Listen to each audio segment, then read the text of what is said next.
Alright, so let's talk about the new horror movie Leviticus. So, this is one of the few movies that I saw twice before making the review. It's a long story as to why I had to see it twice, but I saw it twice regardless, because I really wanted a better understanding of the feature before I made my review. And I have to say, watching it the second time really helped, because, yeah, I missed quite a bit of the movie the first time I watched it. I'm still going to say this right now. I rewatched the movie, and my friends were talking about this one scene that involved a car, and I think I now know what scene it is, but the way they described it made it seem very different than what was actually on the screen. But that's besides the point.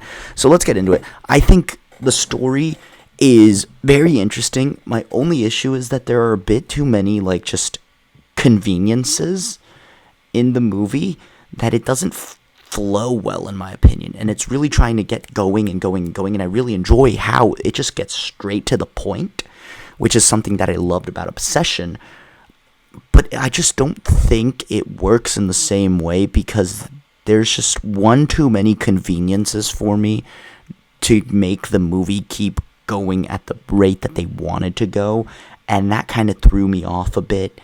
And then plus the fact that it does feel like it just kind of, when I first watched it, it felt like it just kind of ended out of nowhere.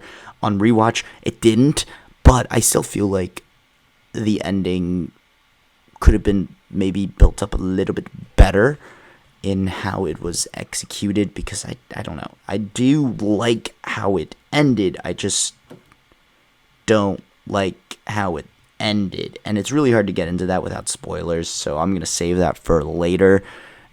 In a spoiler corner. But yeah, story-wise, I think I'm going to give it a hand grenade score. I do think it's actually a really fascinating story that really does touch on its themes very well.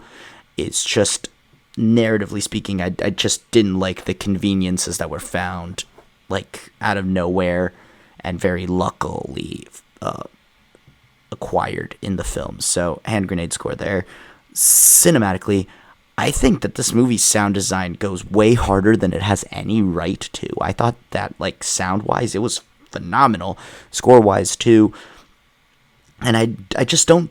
My main issue is that it just didn't keep me, on the edge of my seat throughout the whole runtime, because I was more sold on the emotional aspect of it more than the horror aspect of it. And it, again, I think this is also just falling victim due to the fact that this year we had a really solid and great horror movie that makes you feel uneasy the whole runtime. And so coming out after that really hurts the movie, because there is a prime example of what could be done just this year.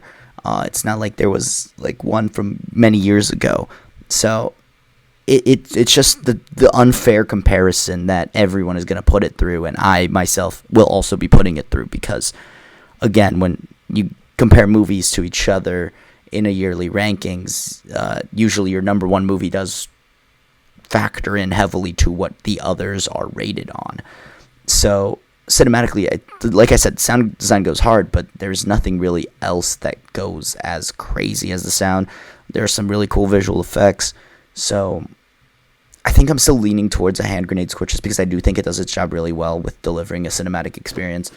I don't know, maybe a little bit more score, and I think it would have been a little bit better to add more suspense. So, I'll give a hand grenade score here. Directing, I thought the directing was actually pretty solid.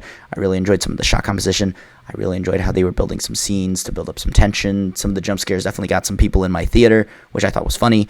But yeah.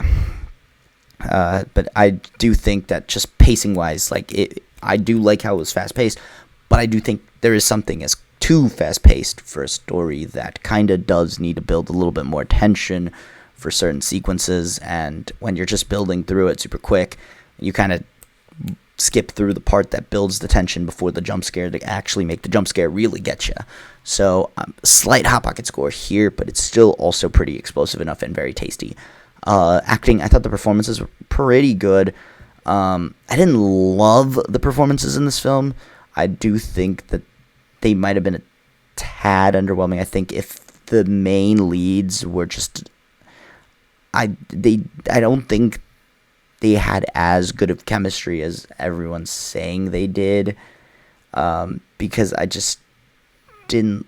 I don't know. Their performances just weren't the next level to really elevate this film. They were good, but they weren't like exceptional to really bring this movie to another level. I do think that it's like it was love. It got to the first floor above ground floor, and like it just couldn't get to that second or third or fourth like some others do with the performances behind it. So again, a slight hot pocket score, but nothing like too insane. I do think it was still really good and really solid. So yeah, expectations and experience. Again, I saw this movie twice because I really needed to understand what I was watching.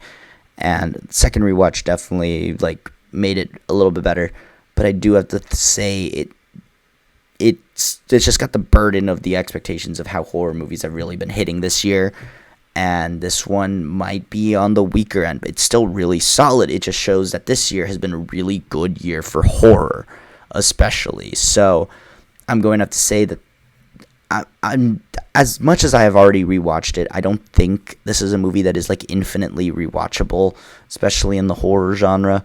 I do think it's really good. It's got its moments, and it's got some really good moments and some really interesting storytelling. It's just not that super explosive rewatch that some of the other horror movies from this year are. But yeah, so I'm gonna say that this is a certified hot pocket movie. It is worth checking out on occasion, and then maybe checking out like once every 2 years once you forget about it a little bit more. And so yeah, that's pretty much all I have to say. If you enjoyed, leave a like, comment down below your thoughts and opinions on Leviticus if you've seen it or now you're planning on seeing it. Subscribe if you haven't already, and other than that, I'll leave you guys to it. Till next time, bye.